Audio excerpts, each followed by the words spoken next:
There he is.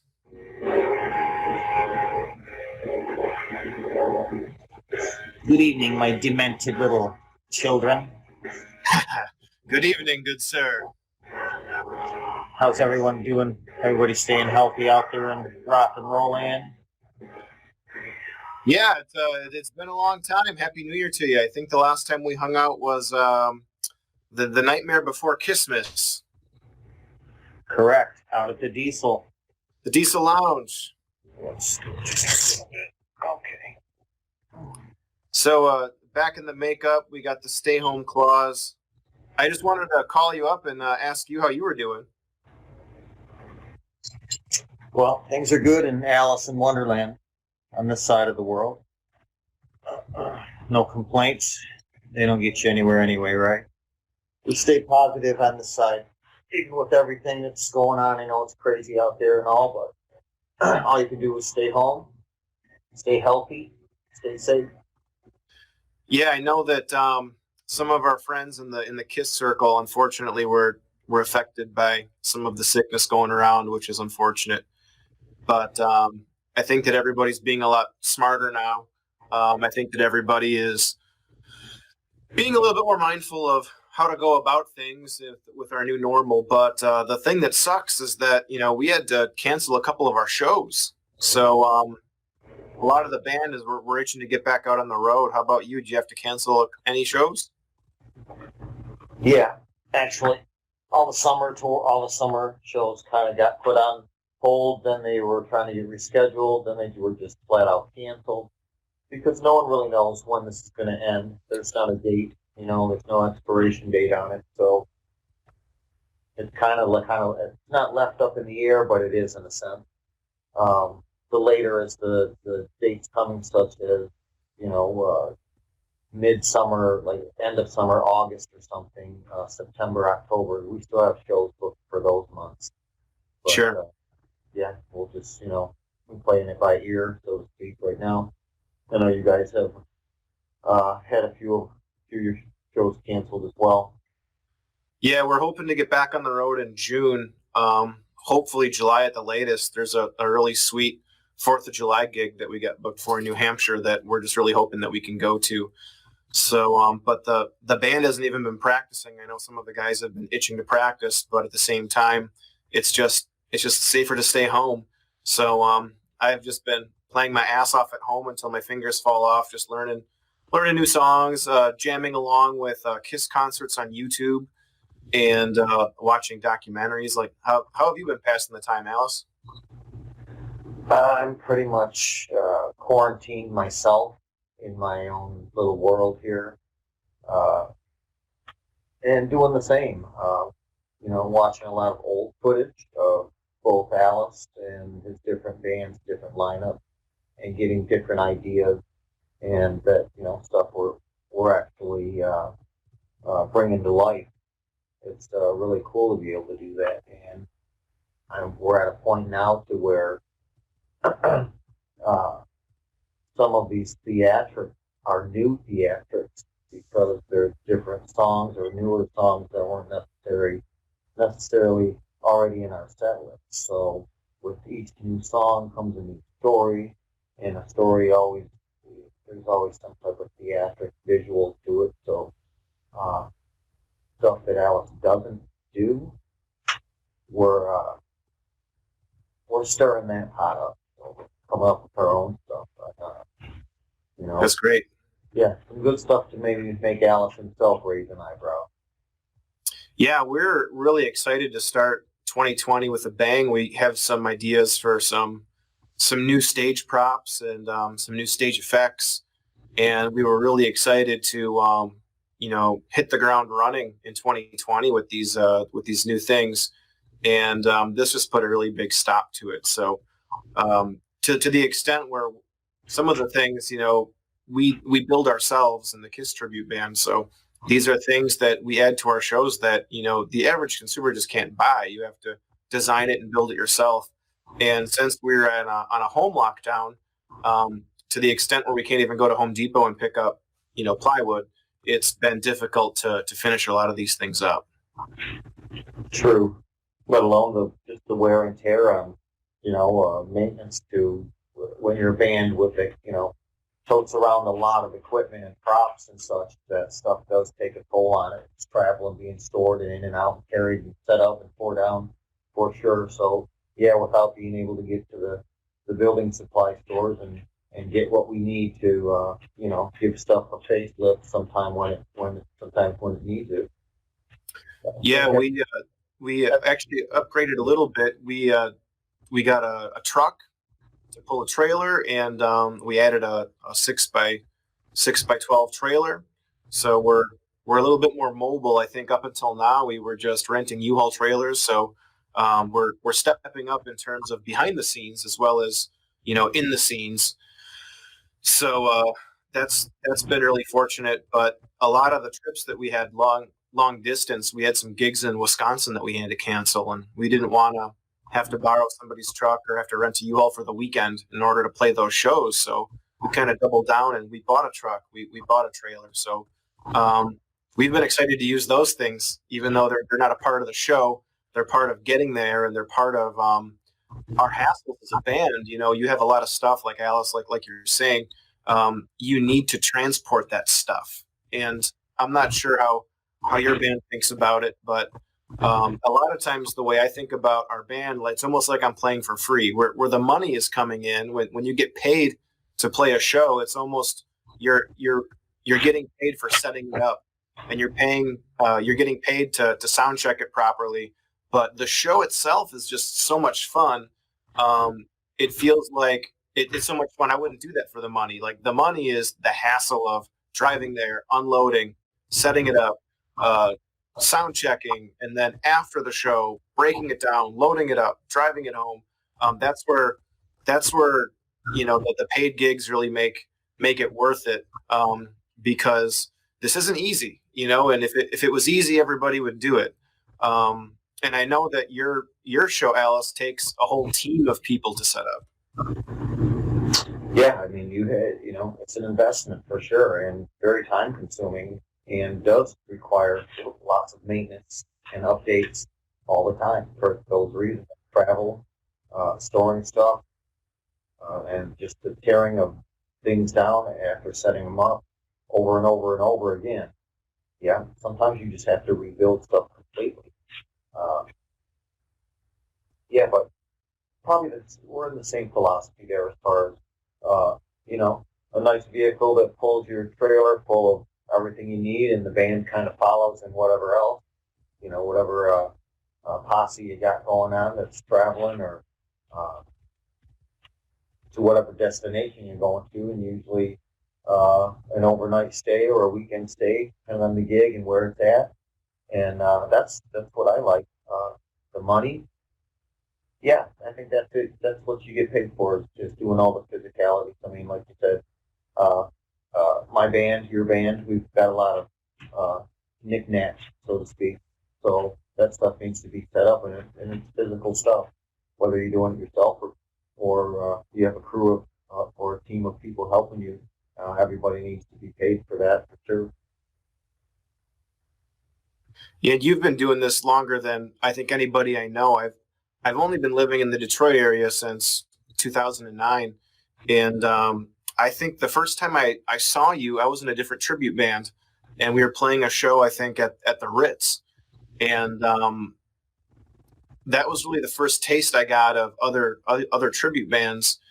And you had the show, you had like everything. Even in 2010, there was a Sabbath band, and I think Michael Dickinson's they might have been Sabbath at the time, tribute, and they were all really good. I remember my tribute band was the opener, but Yes, I remember too as well. Band from Earth and Sins of a Madman. yeah, and that was a really good ticket. I think it was a Halloween show at the Ritz. What was funny about that was I invited a lot of my friends to that show, and when I told them that my tribute band had a gig at the Ritz, they thought that it was going to be a ritzy establishment. And when they got there, they found out in a hurry that it wasn't like the Ritz Carlton. It was the Ritz, Detroit area Ritz. So they were surprised that it wasn't a 5-star establishment. Well, So how long have you been doing this for, Alice? I think we're rolling into year, geez, 13. Wow, you're 13. At least I am. I mean, just like Real Alice, I've had a big handful of different lineups and different musicians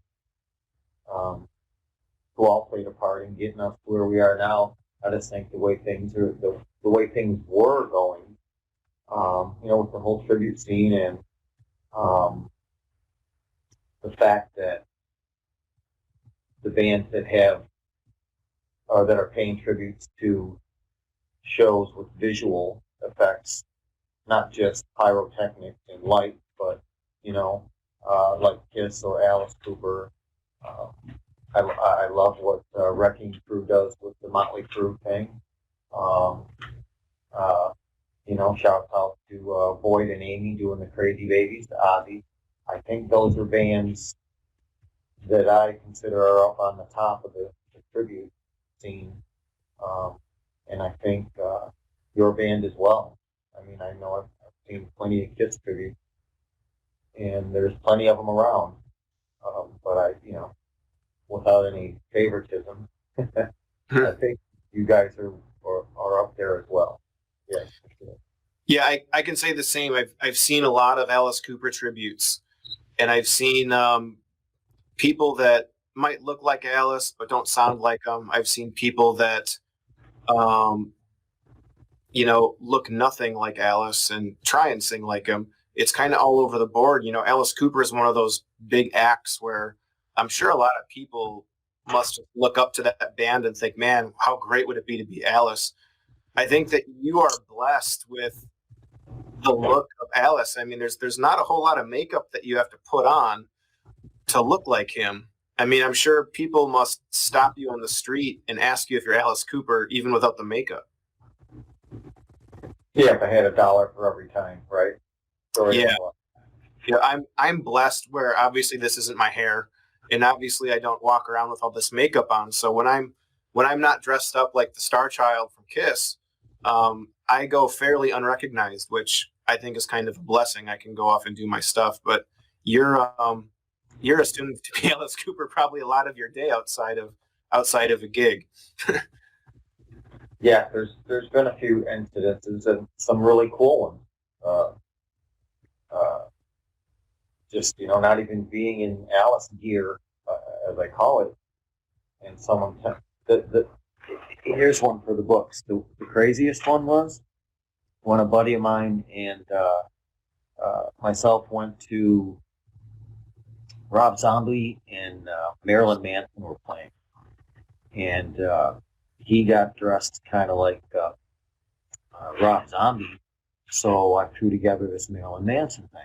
And, we go down there and we're hanging out. People are, taking pictures of us and stuff, and everybody's partying and whatnot. And I swear, 9 out of 10, these people just didn't. They're like, nah, you look like Alice Cooper. And I thought, no, I'm Marilyn Manson. And they thought, no, you look like Alice Cooper. And I just thought, well, I'm going to roll with that. Well, you got to meet Alice Cooper's daughter, didn't you? I did. I met Calico on 2 occasions, actually both at the Diesel out in Chesterfield. How did that go? The Nightmare Band opened up for them. And, it was just what an honor. I really dig her band, the Beasto Blanco, and just all her work she does with, her dad's band, the Alice Cooper Show. But yeah, it was cool to the first time to sit there and check out their sound check in the lounge area, and I'm sitting across from her and eating nachos, and just I got the thumbs up because to me that was almost better than hearing it from him. What did she say? I believe it was, I see it, it's uncanny. Wow, that's pretty cool. Wasn't even dressed as Al. No makeup. This last time, I actually got to hang with the band for a little bit. I had my girl with me too. We're done up as Alice and the nurse, and we just fucking slide right in there and fit in. So got a lot of stuff signed and a lot of talking going on, and it was um, it was interesting to say the least. That was a really good night for us just to be involved with them. And then, as soon as that, I think that was actually their last show. Boom, virus took over, and here we are today. Where shows are being canceled. I mean, not just for the local scene, but everywhere. Obviously, no one's having anything going on. Nobody's going to give it up to chance to try, and we're trying to get rid of this. So I understand it. I'm rolling with it. When it gets better, it gets better. I don't think rock and roll's going anywhere. It'll be right here when we're ready to go. We've got a similar story with Detroit Rock City Kiss tribute show. We were invited to meet Gene Simmons back when he was playing at Caesars Windsor in Ontario, and it was a really great experience. In fact, our bass player got a chance to sing a song with Gene Simmons, and I think he sang "Parasite," but it just happened to be Gene Simmons' birthday at the time too. So our we got to pass around pictures with Gene Simmons, and he was looking at pictures of our band, and he was passing it around to the other guys in his band, and he was like, "These guys look legit." And then when we met him for the photo op, he knew that we were a Kiss tribute band, and we had given him one of our T-shirts, and he was making jokes like, "Oh, you guys are going to do great in jail." And he's trying to pull our heads towards his crotch. So he everything that you think Gene Simmons is in person, I guarantee you he is that in person. And then when he invited our bass player to sing a song with him on stage, he came on, sang the song, and then when our bass player left and went back into the crowd, Gene Simmons mentioned our Kiss tribute band to the 5,000 people that were there and said, and they're good too. They've got a Kiss tribute. They sound pretty good. But I tell you what, it's always good to meet someone that you can sue. And the 5,000 people roared in laughter at our expense. But we left that place. We left the casino, getting pats on the back. Everybody's like, "Oh man, you guys, I got that Kiss tribute. Your guy in the band got to sing with Gene Simmons. That's so cool." So that kind of helped put us on the map for the day. Kind of gave people some more awareness of who we were and stuff like that. So we still have never played Canada, but maybe someday we will. We're starting to branch out a little bit. So we've played Wisconsin, we've played Ohio, Michigan, obviously, but we're starting to branch out. We've had offers to play in Iowa and again New Hampshire in July. We're hoping to play yet. How many states has the Cooper tribute played? Oh, geez. We played. I think we played in Ohio more than we played in Michigan. Wow. Illinois. Indiana. Chicago. Pennsylvania. And obviously lots of places here in Michigan as well. But not Canada. Yeah. Had a couple things set up and they just didn't go through for whatever reason. But yeah, we still haven't been to Canada. I've been to Tennessee. I've been to Georgia. Nashville. So, Is there any place that you've always wanted to play? I think I already have actually, right here in Detroit. I mean, to play at all the better venues here, the bigger venues, with the other awesome tributes. That's kind of, I don't really, it don't have to be out of state. Don't get me wrong, I like the road trip stuff, but I think the tribute scene is better here. I really do. I don't know, maybe it's, I just feel more comfortable here, but um, I mean, we Yeah, get around. so I'm not a Michigan native, even though I've been living here for almost 15 years now. But when I played the band shell, I didn't think it was a big deal because I didn't know the history behind it. So tell tell our listeners a little bit about the band shell because we played there. You did your Alice Cooper's All Stars there, where you would basically, this is kind of a cool thing where you have the Cooper tribute band and they're like the house band, and they play a handful of Cooper songs, and then they have a guest come up. And last year it was like Pat Benatar would come up on stage and sing like two of her songs with the Cooper band as the backing band. And then I got to play Detroit Rock City and Strutter. You had a Billy Idol tribute come up. You had the guys from AC/DC come on and do two songs. It was a star-studded show essentially, and it was at the band shell. So the band shell has a lot of cool shows, but there's also a very storied history with the band shell. Can you explain that? Yeah, a little bit about it too. We also had one. We had Joan Jett, Little Liars, and That's right. uh, Rob Halford That's right. Yeah. and some priests that night. Yeah.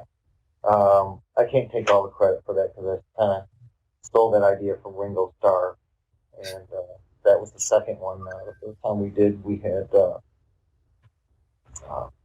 Foo Fighters' Dave Grohl host the show and bring out Gene Simmons and Jim Morrison.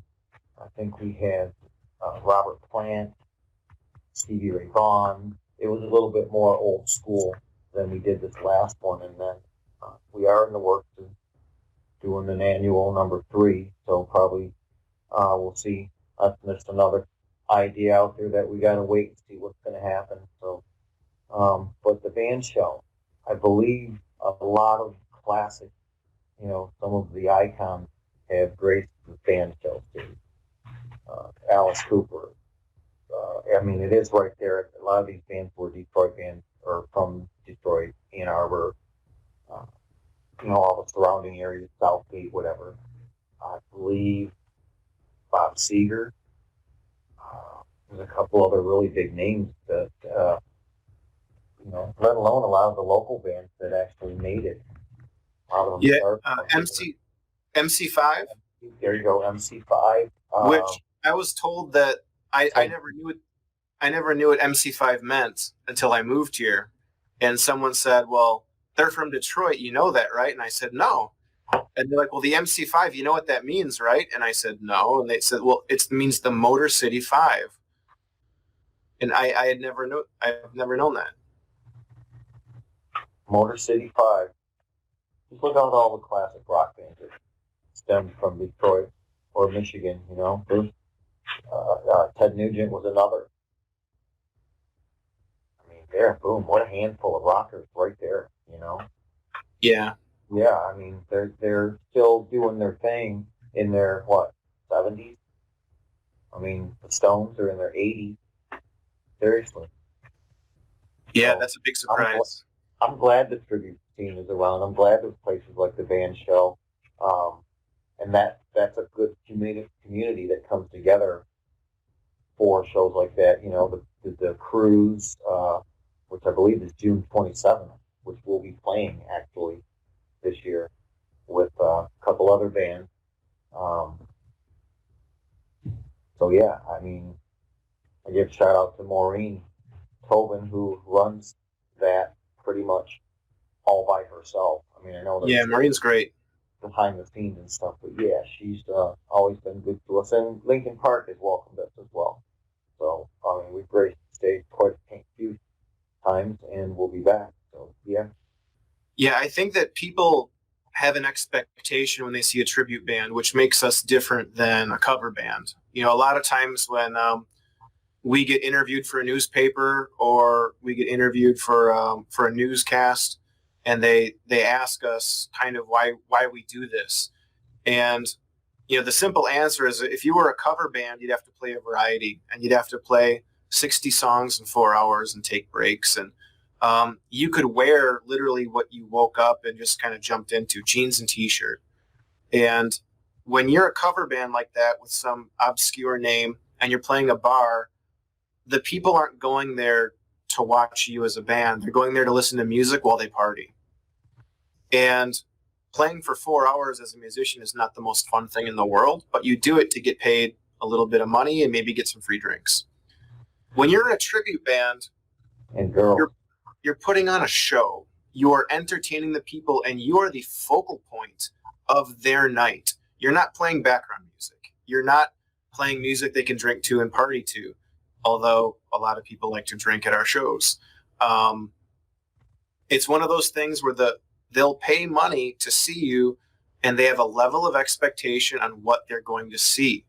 When they want to see a Kiss tribute, they want to see accurate costumes. They want to see a wall of Marshall stacks. They want to see a smoking guitar.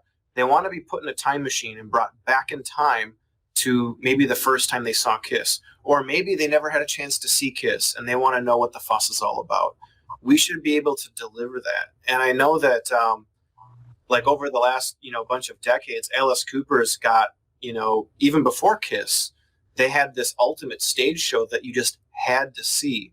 And if a local band can capture that for the price that's a fraction of the ticket of seeing the real deal, and in a venue that's so small you can catch the sweat off the musicians, that has a lot of value. And I think it's really cool that the Detroit area appreciates that kind of entertainment, and it's to our benefit. I agree totally. And like I said, with our classic rock icons, they're either they're either passing away, they passed away, or they're, like I said, they're pushing 80 years old. Most are out there on their last tour, just like all the bigger bands. You see Pink Floyd out there doing the One Thing One More Time, and Kiss End of the Road tour. They just seem to come out of the woodwork. Everybody's back doing these one more reunion last thing, because they're all of upper age, of course. Like, it's going to end at some point, but that doesn't mean it has to end forever. That's where we come in. And I think as long as people still like that music, because, the Alice Cooper music, the Kiss music, Led Zeppelin and Rush, that stuff has to stand the test of time for sure. That's all you still hear on the radio. And why wouldn't you want to see the live shows? Just because the original guys aren't, either alive or can't do it anymore, or gave it up for whatever reason. Yeah, it's really no different. It's really no different than theater. How many high schools do Shakespeare? They do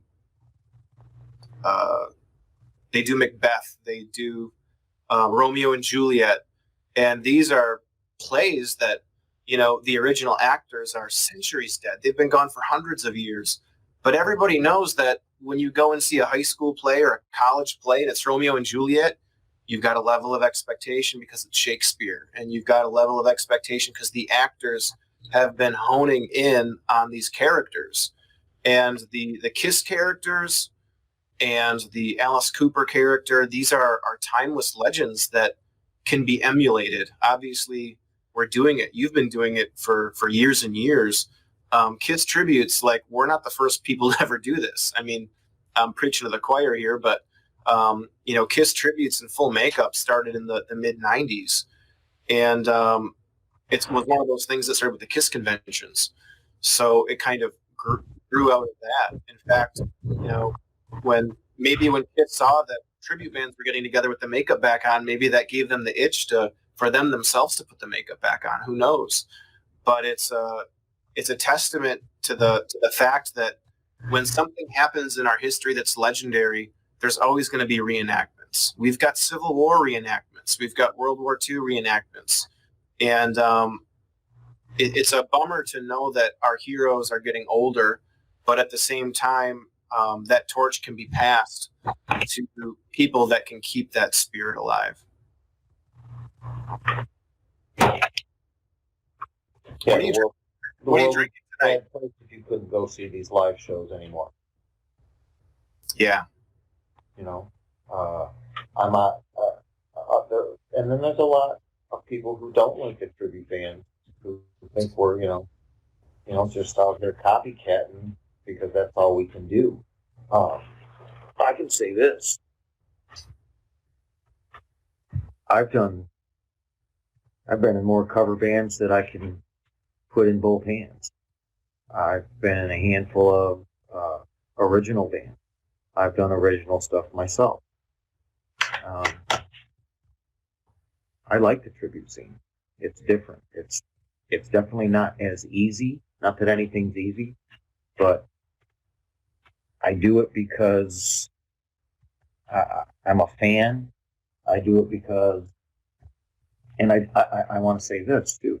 I do it because I'm not trying to be Alice Cooper, the man, or say, Vincent Furnier, who is a man, and then you got Alice, like you said, he's a character.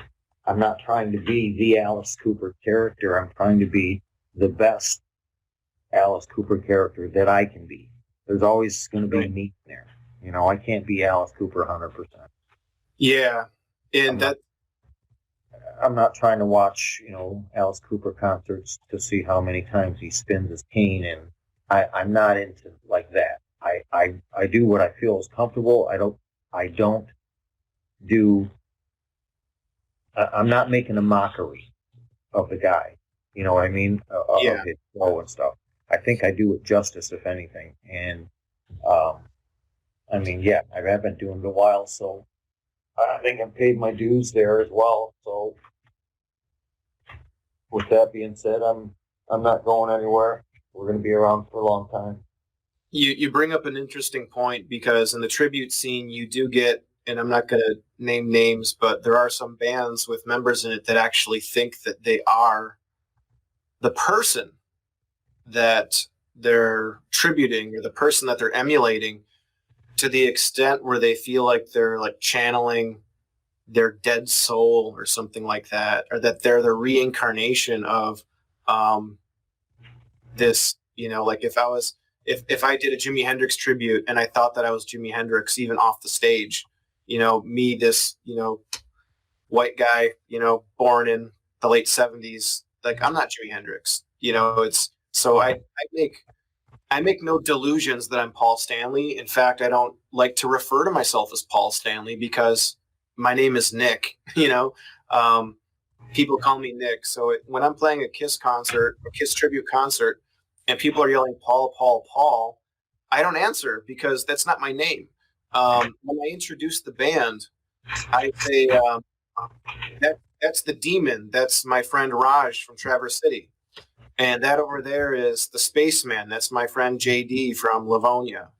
Back there on the drums, that's my buddy JR from Detroit. He's the Catman. So we don't do those identity crisis type things with us. We be the characters. There's two members in Kiss that are doing the exact same thing. You've got Eric Singer being the Catman. You've got Tommy Thayer being the Spaceman. So it's not a far-fetched thing to do that. Right. What's the difference, right? That's right. But I do see Kiss tribute bands saying that, I'm Gene Simmons, I'm Paul Stanley, I'm Ace Frehley, and that's fine. Those tribute bands are just operating under a different philosophy, and I don't fault them for that. And I think that because I study other Kiss tribute bands, I like to see what other Kiss tribute bands are doing, and they all do different stuff, and they all play songs certain ways. They all look different, and I like to do my homework on them as much as I do homework on the actual band Kiss. So the fact that they might go by Paul Stanley or they might go by Ace Frehley, like their actual names, I don't really fault them for that, but I take pride in knowing that the way that I run my band is a little bit different because we're not looking to be a person; we're looking to emulate a character. Well said. Well said.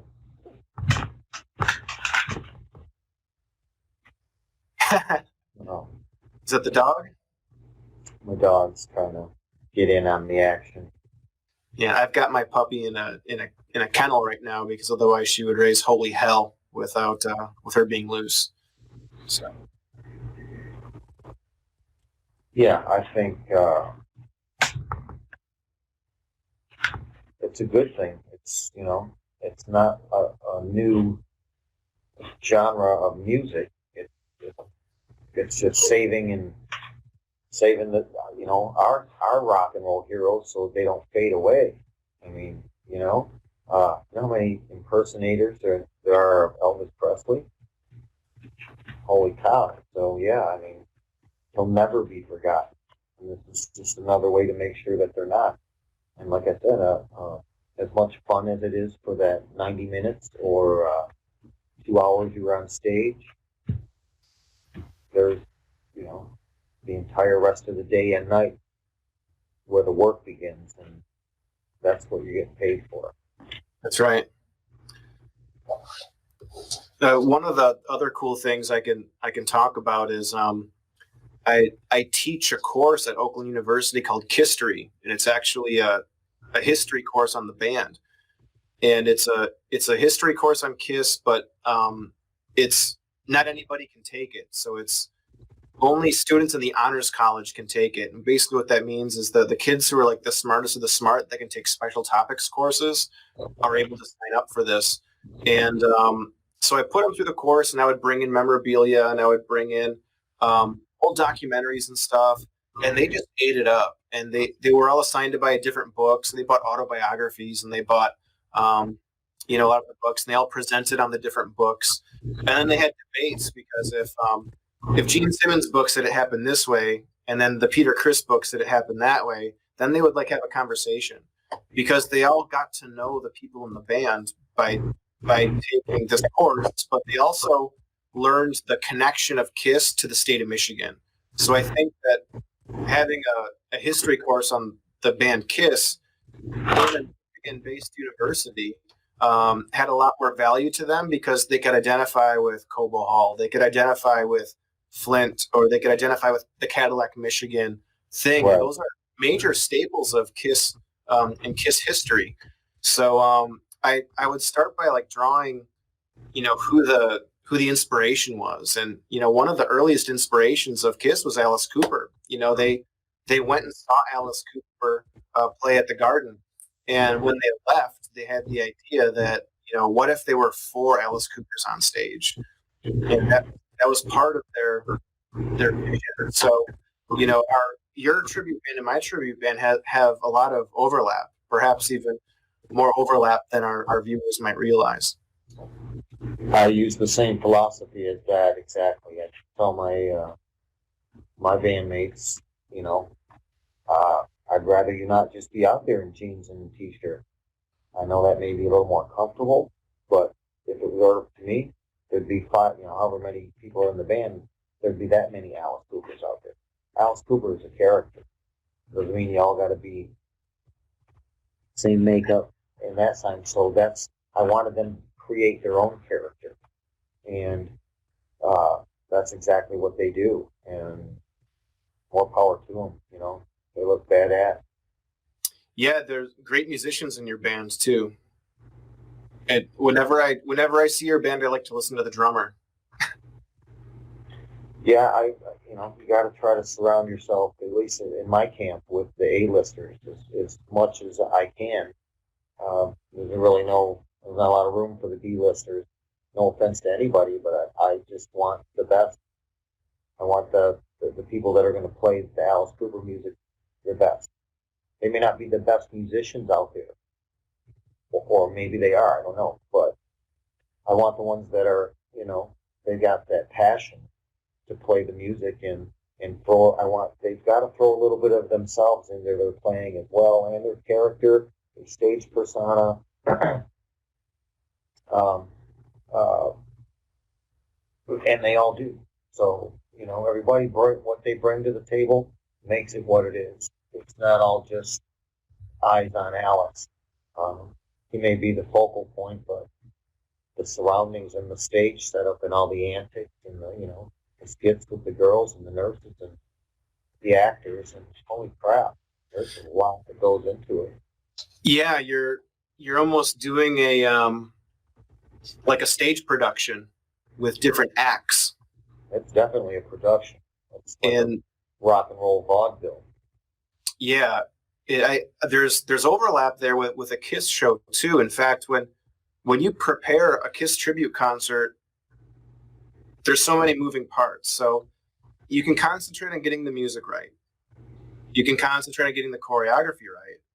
You can concentrate on getting the show right, like when the flash pots go off, when the geysers go off, when what blinking pattern for which song. Um, Even when the guitar players need to switch guitars because our spaceman character has a guitar that smokes and he's got a guitar that lights up, and our demon likes to spit blood all over the axe space. So we need to make those transitions in the show smooth so it doesn't draw attention to those times. Or I break a guitar at the end of Rock and Roll All Night, but I don't like to play it during the song.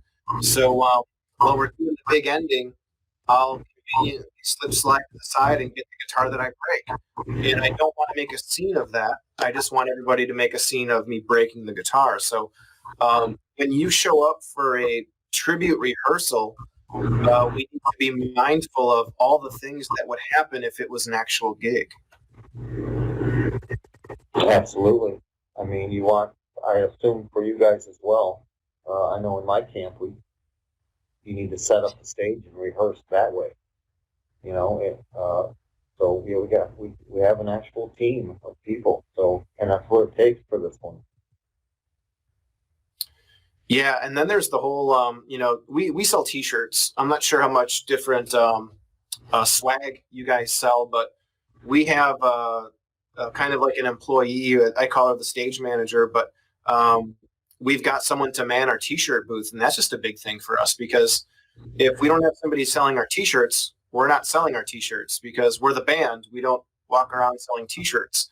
So it's important for us to give our fans T-shirts if they want them, and our logo is cool anyway. I mean, I think that if you saw our T-shirt, you'd probably want one. And I think that in terms of price point, I think they're like $10 a T-shirt. That's like the best deal in town, man. You can't find a $10 T-shirt anywhere. I know other bands sell their T-shirts for a lot more money, but for us, it's more of the name recognition and people being proud to wear our shirts than it is about us making money. So what little we make off of T-shirt sales, we just dump back into selling more T-shirts. But at the same time, it's important for us to get our name out there, but it's important for us to give our fans shirts if they want them. And that's like the whole merchandising thing is a whole other dimension of the tribute band scene. Right. I think it's kind of in reflect of the way the actual rock and roll scene is out there. If they're not touring, they're not really making any money because that's where they sell all their merchandise and everything that they do. People aren't buying records because people are not really making records anymore. So it's all about repeat customers on repeat music that's been around for 40, 50, 60 years. So I agree with you. Yeah, it opens up some doors. If we were doing it for the money out here, we would be getting very far. But when somebody pays me to do something, it's like shaking my hand or giving me a pat on the back. Because I really do appreciate it. It's like you just paid me for doing something I really love doing. Yeah, we're good at what we do, and that's why people offer to pay it.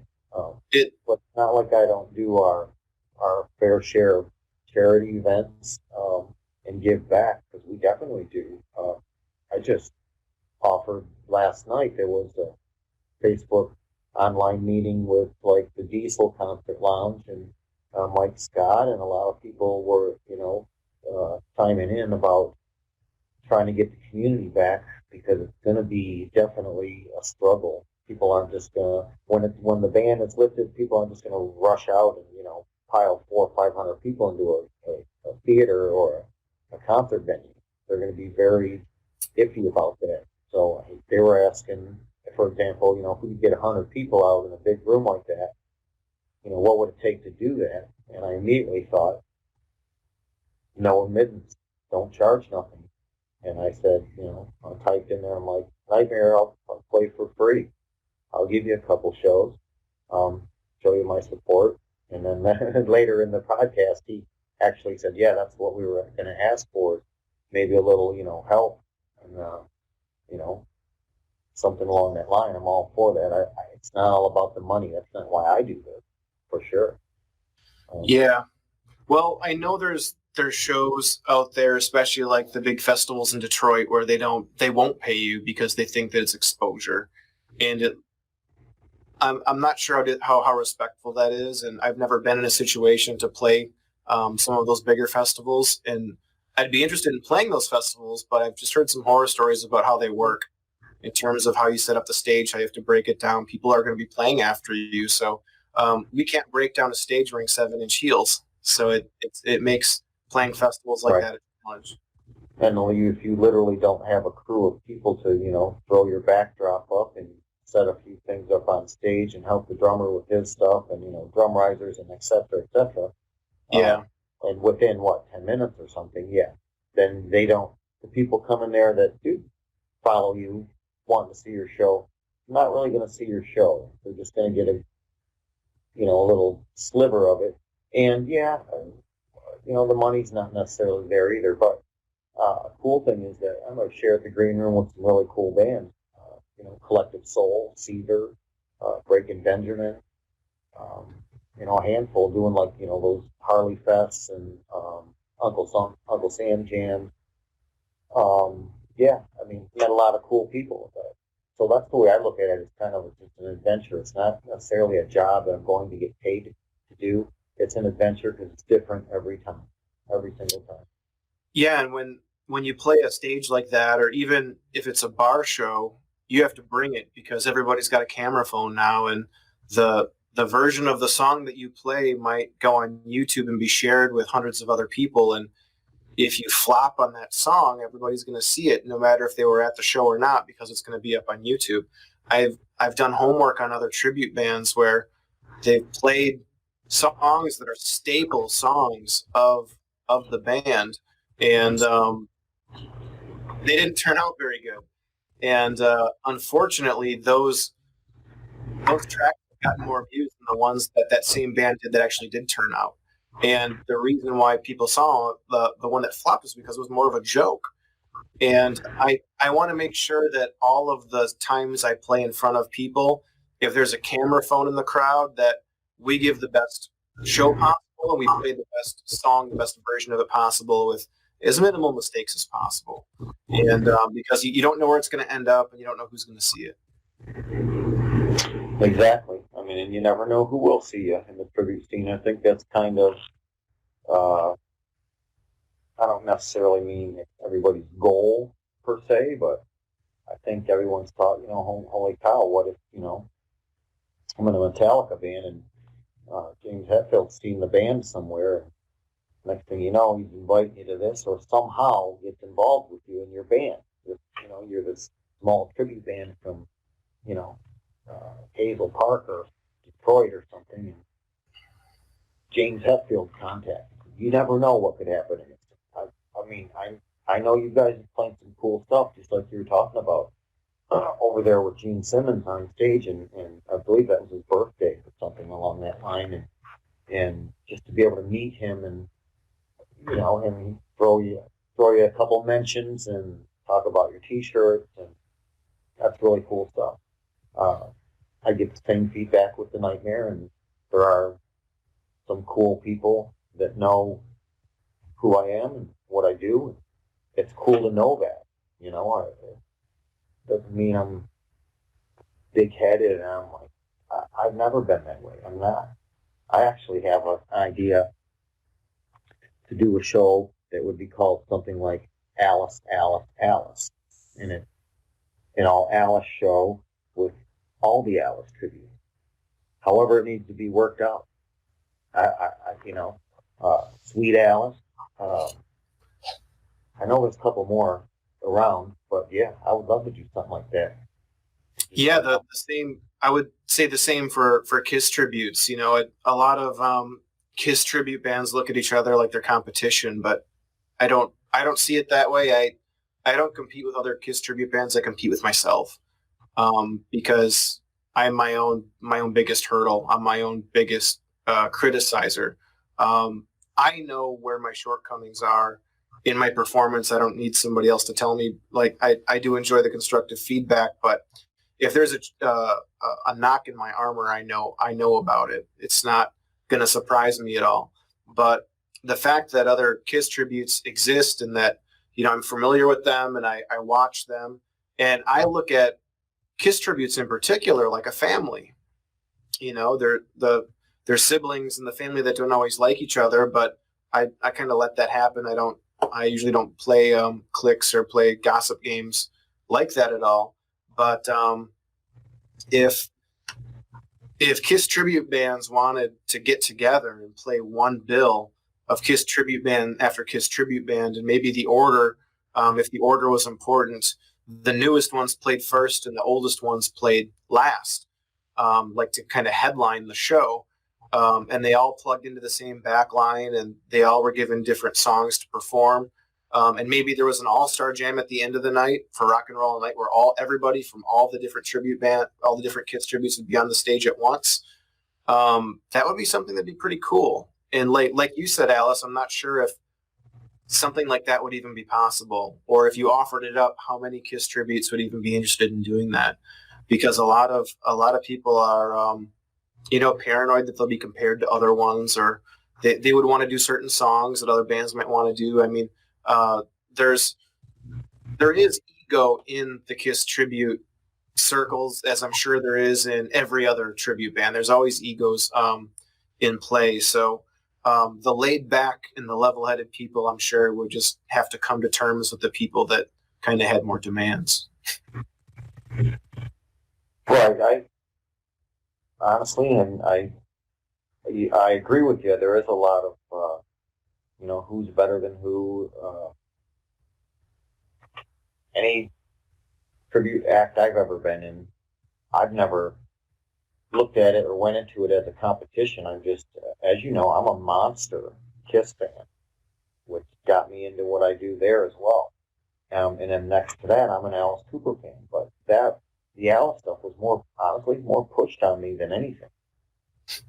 And eventually I kind of caved into it and started, it took all of the 13 years, though, to develop the character to where, I am now, for sure.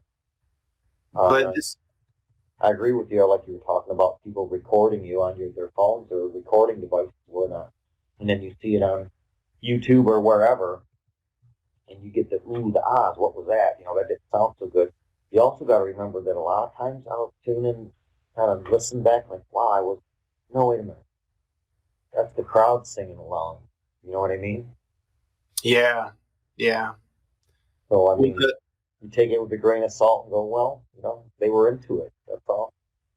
Yeah, the one thing that I always fall back on, and it was something that a baseball pitcher once said to me, because I knew a guy that played pro baseball, and he wasn't a speed pitcher who could throw like 100 miles an hour, and he wasn't a lefty. He threw the slop, he threw the knuckleball, he threw the screwball, he threw the forkball, basically the junk. So he was basically put in very niche situations where you wouldn't want the fastball pitcher to be pitching. And it was a lot of pressure for him to be on the mound. And it might be a really tight game. And the advice that he gave me on the situation, I think, translates into pretty much anything that you do. But especially for me, it applies to playing guitar and even singing. And I kind of asked him, I'm like, how do you, like, you're sitting on the bench until it's your turn, and then the game gets tight, and then it's your turn. Like, you need to save the game and you don't have the fastest pitch. You don't have anything like, you've got this toolbox of tricks that you're hoping that they can't figure out. Like, how do you come to terms with that when it's your time to go on? And he said, when I take the mound and I pitch, it's because I'm the best person on the team to do that job. I am the best person to get my team out of that situation. And I'm the best person that the crowd watching that baseball game is like, the spotlight is on him and he's the best person to take that spotlight. And it's not really inflating his ego. It's really telling the truth, because baseball teams have coaches that decide who takes the mound when. And when baseball teams practice, they practice for those situational times when certain pitchers have to pitch in the way that they do, that fits their personality. Like, that pitcher was meant to be in that situation. That pitcher was meant to throw the throws that he can throw. So it's almost not like it's an insurmountable challenge. It's the challenge that he was meant to take on and actually overcome. So translating that to being in a band or being in a tribute band, yes, there's other KISS tributes, but this is our show. Yes, other people have dressed up like the StarChild, but I'm the one that everybody's looking at. And everybody is counting on me to deliver. Everybody wants me to, sing Strutter and move. And they want us to do the choreography. They want us to do the stage show. And we as a tribute band are in a very unique position to give them exactly what they asked for, and maybe even more, because sometimes people come in looking for a tribute band with low expectations and we blow them out of the water. So some people, before you play, and this doesn't matter, if you play guitar and you sing and you do it in front of people, you're doing it because you are the person at that time and place to do that. And it's your time, and you've been practicing for it, and you deserve it. And it's your time to do what you were meant to do. So it's really not an ego boost. It's just a reality check that things were set in place for you to be in this situation at this certain time.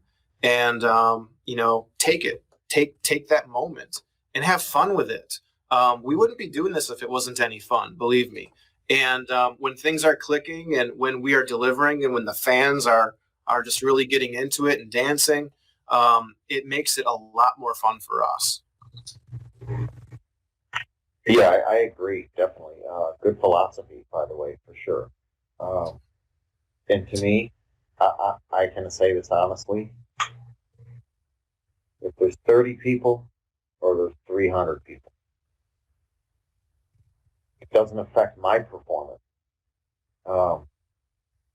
Obviously, I'd rather play in front of 300 people because it amps everything up a little bit. But it doesn't change performance. I still give the 100%. I don't go out going, well, we're going to do 90% tonight. You guys can chill out a little bit. There's only 30 people here, something like that. Yeah. That's never been the formula here. I mean, like you said, you go to see Alice Cooper, people expect to see certain things. You need to have a snake, a live one. You need to have the guillotine. You need to have those little skits going on, and an electric chair and a gallows and on and on. I mean, like I said, every song tells a story. So along with the story, there's a visual. So yeah, I couldn't do it myself. So it can always take a team to do it. I just want to do the best that I can because I get off doing it myself. I enjoy it, and I know other people do as well, because I'm staring right at them, and they're singing every song, every syllable, and sweating right along with the band, and that's why I do that. That's why I do it. And as long as people come and watch and get off with us, I'll continue to do it. Yeah, we have a special moment in our shows where the band plays Beth with our guitars. And usually when KISS plays Beth, they do it to a pre-recorded track. So the band leaves the stage. They hit play on on the CD player, and Peter Criss would come out and sing Beth to a pre-recorded orchestra track. We come out on our Kiss tribute and we play the chords on our guitars, and we play it, around our Catman. And our Catman brings drumsticks out to sit down, and when he sings it, and then during the solo, he'll throw the drumsticks out, and the crowd goes crazy over the drumsticks. And it's a special part of the show because it means something to us that, a fan would want a drumstick so bad. And that song is being played in the most unique way that Kiss doesn't even do. It's a moment like that tells me, I think we're doing it right.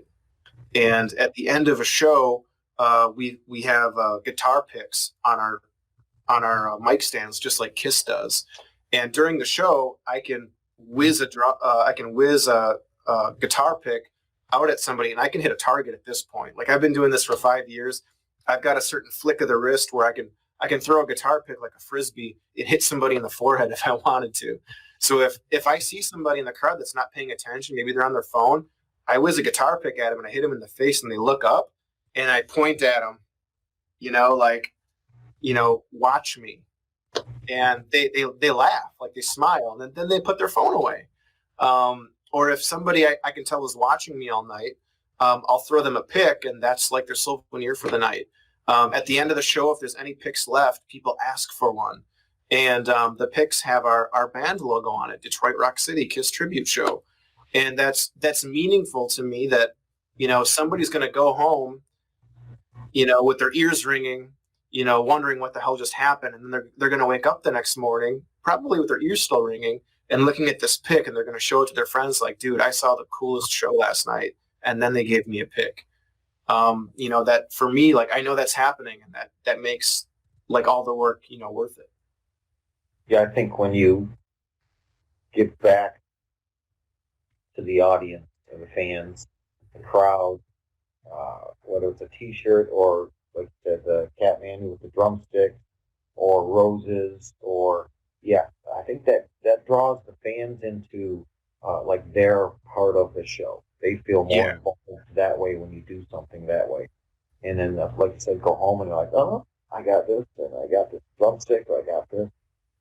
Same in the Alice boat, and like you said, playing the song Beth with the actual band instead of a pre-recorded track is something that really the actual Kiss doesn't do, or didn't do.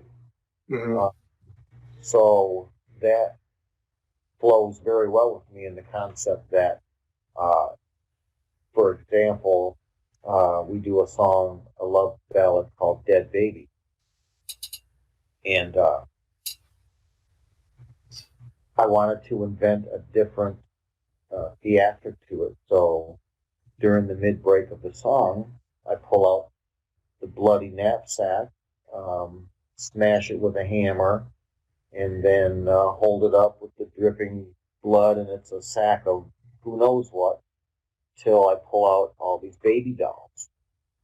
And of course, they're tagged with, www.detroitnightmare.com.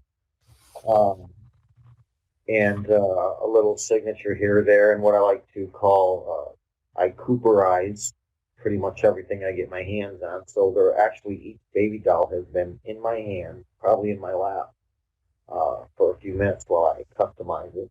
And I throw them into the audience. And you want to talk about a frenzy? People were like, like I was throwing, gold out there. It was really overpowering reaction than I thought. So that's super cool. And again, Alice Cooper doesn't do that. I bet he'd raise an eyebrow to it, though. Yeah, definitely. And again, that's a difference in the experience between a cover band and a tribute band. Like, we can find all these cool little niche things that can make your night really special.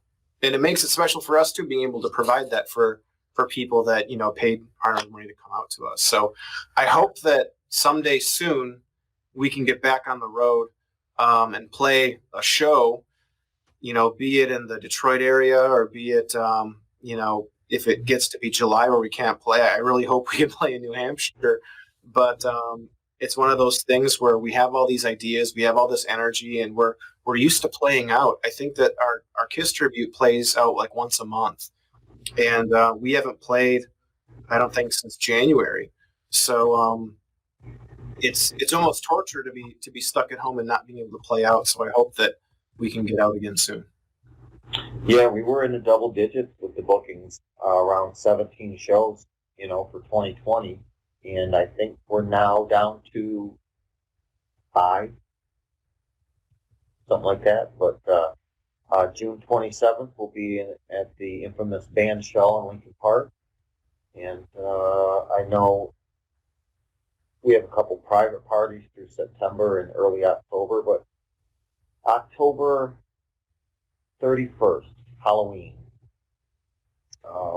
we're going to be in Saginaw. I believe it's Saginaw, at the Vault. That's a cool place. Yeah, they're kind of a newer place. They've been around maybe a year. I don't even know that long. I know they got their liquor license. Everything they got going on is in order. They got a nice, roomy stage that will, allow me to do what I can do with everything I bring. And so we'll be there Saturday night, Halloween night. I am in the midst of looking for an act to join us, maybe a co-headliner, if not an opener.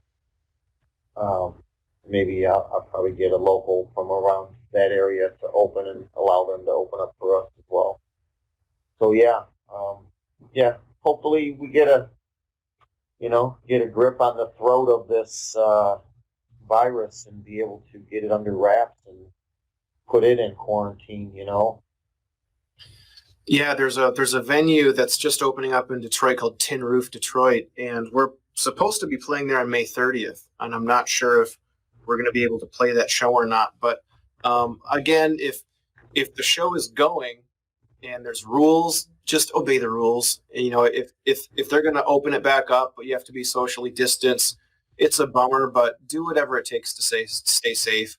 If we're allowed to play a gig somewhere, we're going to play it. But at the same time, we're not going to be stupid about it. We're going to listen to the experts. We're going to listen to the doctors and the politicians that seem to have our best interests at heart. And at this point, we really need to put our trust in the people that, went to school for this kind of thing, and they're experts, or they're people that we voted for and entrusted our public safety for those things. So I want to just take a second to plug our Facebook page. If you go on Facebook and you do a search for Detroit Rock City Kiss Tribute Show, you will see our band page, and I invite you to join that group. In fact, that's the place that you would go to see most of our updates. We're regular on Facebook, so please go on our Facebook page and give us a follow, give us a like, whatever you want to do. And that will have a link to our tour dates. So if you want to see the Detroit Rock City Kiss Tribute Show, I would suggest going to Facebook. How about you, Alice? Same thing with us over here in the Alice camp, www.detroitnightmare.com. You can go and link for Detroit Nightmare Alice Cooper Tribute on Facebook. They're both linked together. Find out where we're going to be, what we're doing, what's the future for hold. Hopefully good things. It's just going to take a unity of people finally realizing that this isn't, this is serious. So get with it, do what you're supposed to do. And the sooner everyone does that, the sooner everybody will be back to the new norm, All right. Well, I think we've been chatting for more than an hour. So I want to thank you for taking some time on a Friday night to chat with me. I know it's been a long time, so maybe we could do this again sometime, or maybe we can even do a show together sometime this year.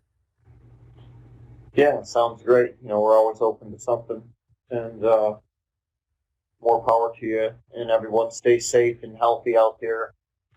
If not, I'm going to put you on my list and come out personally and show you what the guillotine's about. All right, rock and roll. All right, we'll talk soon. Take care.